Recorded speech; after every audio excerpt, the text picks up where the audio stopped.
Sidang pemeriksaan Verdi Sambo dan istrinya Putri Chandrawati sebagai terdakwa dalam kasus dugaan pembunuhan berencana Brigadir J diwarnai isak tangis keduanya.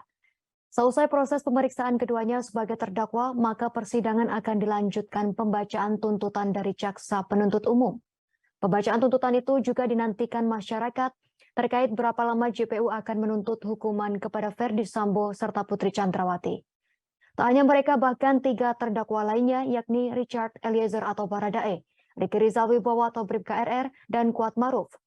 Dalam pemeriksaan sebagai terdakwa pada persidangan yang digelar di Pengadilan Negeri Jakarta Selatan pada Selasa 10 Januari 2023, Verdi Sambo menitikkan air mata ketika menjawab sejumlah pertanyaan hakim. Suara Verdi Sambo bergetar ketika majelis hakim mendalami soal cerita dugaan pemerkosaan terhadap sang istri yang diduga dilakukan Yosua di rumah pribadi di Magelang, Jawa Tengah pada 7 Juli 2022. Sambo juga terlihat menangis ketika disinggung nasib keempat anaknya saat ini setelah ia dan istrinya ditahan selama menjalani persidangan dalam kasus tersebut. Putri Chandrawati juga menangis ketika ditanya hakim dalam pemeriksaan sebagai terdakwa. Air matanya bercucuran saat menceritakan dugaan pemerkosaan yang dilakukan Yosua pada Rabu 11 Januari 2023. Putri Chandrawati pun berharap tak ada pemberitaan yang bersifat asumsi negatif dari kasus yang tengah menimpa ia dan suaminya Verdi Sambo. Sambil menangis, Putri Chandrawati menyinggung keluarga dan anak-anaknya yang juga harus terdampak akibat peristiwa yang kini membuatnya menjadi terdakwa.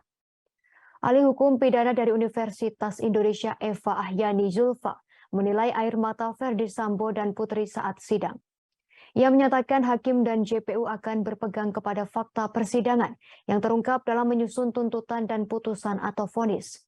Eva berujar hakim dan JPU sudah seharusnya tak terpengaruh dengan sikap para terdakwa yang menangis di ruang sidang.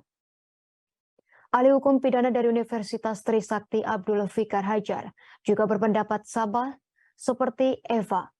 Ia menuturkan dalam sidang tak banyak berpengaruh terhadap jaksa penuntut umum atau majelis hakim. Menurut Abdul, hakim dan jaksa hanya mengacu pada fakta persidangan menentukan tuntutan atau vonis. Tangisan Verdi Sambo dan Putri Chandrawati dalam persidangan lebih disebabkan karena mereka meratapi nasib saat ini karena dibui dan menjadi sorotan masyarakat.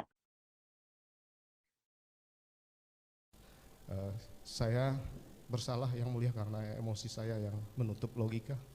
Saya mohon yang mulia dan jaksa penuntut umum bisa menilai dengan bijak serta objektif terhadap kesalahan saya ini. Demikian yang mulia. Saya berharap saya bisa berkumpul kembali